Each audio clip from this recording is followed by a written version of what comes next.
So this here is the next piece we're going to do. This is by Linda Blake Ryerson. It's called Centarian. Right, Centarian. I guess you can imagine why, this tree. It is a pastel, so here's another example of a pastel. And this tree in Roger Williams Park had such a powerful, large presence, you know, that's what happens sometimes. You know, you just see something, you're like, wowed, so you have to paint it, or you have to do something, take a picture of it, right? A lot of us do that. And it's plein air also, she did it out there. And she did a smaller study on paper. So usually she finishes in the studio. So she goes for a while in the plain art, photographs it, and does it in the studio. She was an acrylic landscape artist, and now she's doing pastel, so people change around.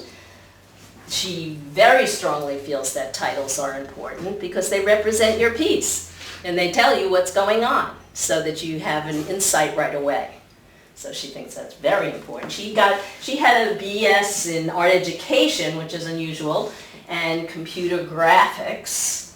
She was a marketing and advertising person for her career.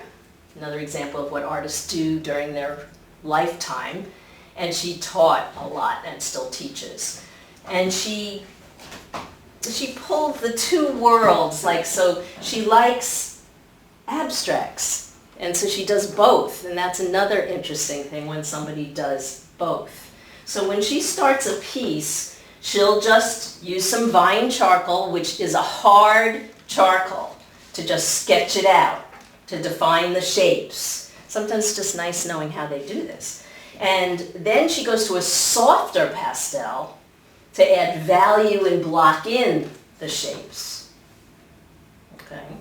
And then you can fix it if you want to, meaning if you just want to keep those lines there, you spray it with something, or spray it. A lot of pastel artists are using alcohol, rubbing alcohol to fix now.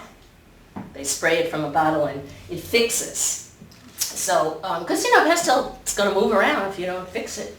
And, and you don't want to smudge anymore. There's a lot of smudging going on here, so you can make a mess out of pastels. I mean, it's very hard. So this was a very sunny day. Another thing that's interesting about pastels, which I'm still trying to wrap my head around, is it's the only painting where you go from dark to light.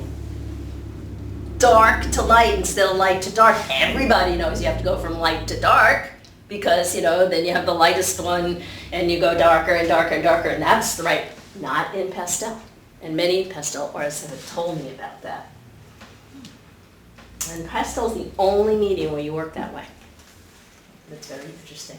She feels lucky to have her art at her age, and she is just moving along, and the tree is very lucky to show itself in this protected place. So she has a nice feeling for the whole situation, if you know what I mean. She really does. So she was very nice to talk to. But it's a wonderful tree. You can just feel it.